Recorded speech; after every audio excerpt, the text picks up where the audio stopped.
Tu fais quoi là? Bah c'est logique, je vote pour Ebony. Quelle question? Avant de commencer ma vidéo, je vais t'inviter à me rejoindre sur mes réseaux sociaux et à t'abonner. Ne me jugez pas par rapport à ma couleur de peau. Quand on est une femme noire, en vérité, il faut dire ce qui est dans la société. La vie, elle n'est pas comme les autres. J'espère que des petites filles noires ont entendu ce message et qu'en fait, elles n'écoutent pas les critiques. Qu'elles sont fières de leur couleur de peau, qu'elles sont fières de leurs cheveux, qu'elles sont fières de là d'où elles viennent. On a toujours besoin de venir faire des petits messages comme ça de tolérance. Et d'une lucidité sans nom. Je ne sais pas si elle a accès aux commentaires et que du coup, elle a pu savoir un petit peu ce qui se dit, ou peut-être même que son père, que ses parents, pardon, ont pu lui expliquer les propos qui peuvent être tenus à son encontre. Mais je la trouve lucide. Et je sais que beaucoup d'entre vous vont me dire, oh là là, le discours victimaire, on en a marre. C'est pas un discours victimaire comme on veut l'entendre, c'est-à-dire, oh là là, c'est une réalité. C'est une réalité. Et je me souviens d'avoir lu un commentaire un jour, c'était un père qui était avec une femme noire et qui disait que depuis qu'il avait un enfant métis, il comprenait ce que pouvaient vivre les noirs. Et ce à quoi je lui ai répondu, mais du coup, c'est ça la problématique, c'est qu'en fait, les gens, tant que ça ne vous arrive pas, vous n'êtes pas conscient de certaines choses qui se passent. Elle a 20 ans, elle sait qu'on est dans un pays où nous sommes minoritaires, bien que certains pensent que nous sommes des majorités, nous sommes des minorités en France. Et donc, par conséquent, en tant que femme noire, déjà, une femme blanche ne se reconnaîtra pas dans une femme noire. Ce qui fait que, par mimétisme, elle aura du mal à voter pour une femme noire parce qu'elle ne se reconnaît pas en elle. Ni physiquement, ni dans les traits de caractère, ni dans la culture, ni dans ce qu'elle représente totalement. Et c'est là que nous, les minorités, on entre en jeu. S'il vous plaît, c'est pas la peine de me dire, mais moi je suis blanche, mais je me reconnais en elle, j'aime bien sa personnalité. Oui, d'accord, il y aura toujours des personnes qui, forcément, peuvent se reconnaître en elle. Mais une majorité, non.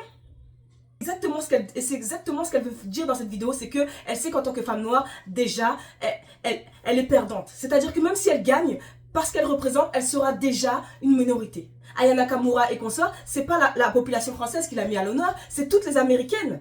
Vous avez Madonna qui a chanté ses musiques, vous avez d'autres grands artistes, je ne sais plus comment elle s'appelle, qui ont chanté ses musiques, et c'est ça qui a propulsé encore plus Aya Nakamura. Elle avait vraiment, elle était vraiment victime de racisme. Et c'est ça le mot, c'est du racisme. C'est-à-dire, le racisme, c'est juste le fait de se sentir supérieur à d'autres. C'est ça le racisme. Hein. Du coup, je me suis dit, mais quand même, Zindienne, tu vas pas t'arrêter simplement sur son discours et tu vas aller un petit peu plus loin. Donc, ce que j'ai fait, c'est que je suis allée sur Internet et j'ai regardé un petit peu les publications où Ebony et Marine, donc parce qu'elle est en demi-finale avec Marine, et je me suis rendu compte dans les commentaires, en fait, que ce que décrit précisément Ebony, c'est une réalité. Il y a beaucoup de gens qui disent, oui, ce discours encore se victimiser, on en a marre, toujours renvoyer la couleur de peau. Non, non, non, non. Je vous assure que c'est au-delà de ça. Parce que quand j'ai regardé les commentaires, en fait, toutes les personnes non noires qui soutenaient Marine, en fait, souvent, il y avait des commentaires ultra méchants à l'égard d'Ebony. Et en fait, je me suis rendu compte d'une chose encore pire, c'est qu'en fait, ils déshumanisent Ebony, c'est-à-dire qu'ils disent d'Ebony qu'elle est hautaine, que quand elle chante, il n'y a pas d'émotion. Ils disent qu'elle a un regard méchant. Et tout ça, en fait, ça déshumanise la personne. C'est-à-dire qu'il n'y a pas de sentiment dans ce qu'elle fait. Elle a un regard méchant qui fait qu'on n'a pas l'envie d'être... On ne se sent pas bien avec elle. Ebony pour le monstre, pour la personne sans cœur, sans émotion, sans sentiment. Alors que c'est Marine pour la fille douce, cultivée, avec plusieurs cordes à son arc. Et c'est là que je me suis rendu compte à quel point c'était profond et ancré dans les mœurs. J'ai lu tous ces commentaires, je me suis dit en fait, ici là on est en train de faire un remake de La Belle et la Bête. Je sais que mes propos sont durs, mes propos sont peut-être choquants, mais c'est la réalité en fait. Maintenant en fait, donc ils ont trouvé et donc j'ai l'impression qu'on a trouvé un subterfuge en fait pour plus parler de racisme. Dans un pays où on a pour devise égalité, liberté, égalité, fraternité, forcément on ne peut pas se permettre en 2025 avec tous les réseaux sociaux qui existent d'être raciste. Et donc j'ai l'impression qu'ils ont poussé le racisme sous une autre forme, c'est-à-dire en essayant de rendre les personnes en les déshumanisant. J'aimerais que tout un chacun qui est apte à voter vote pour Ebony. C'est une artiste et ils sont tellement allés loin, allés loin par rapport à ça qu'en fait Marine était plus accomplie parce que Marine travaillait. Je rappelle que Marine a 24 ans et qu'Ebony a 20 ans. À 24 ans, pour quelqu'un qui a fait un parcours sans faute, c'est un bac plus 5.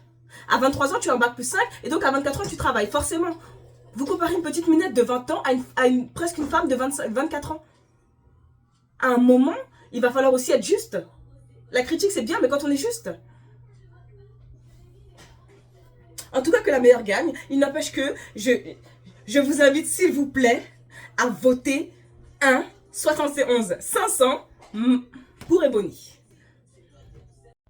Certains remettent en question le fait que les dom-toms puissent voter. Je rappelle que les dom-toms sont considérés comme français, même si nous sommes à 8000 km. Et c'est là en fait qu'on peut constater les limites du fait d'être français à 8000 km en étant une population différente de la population de base. Je suis désolée de tenir ce type de discours, mais quand je vois qu'on me demande pourquoi la Suisse ou la Belgique ne peut pas voter, ne pouvait pas voter il y a quelques années, peut-être parce qu'ils ne sont pas français. Non, peut-être que ça explique ceci, explique cela, peut-être non.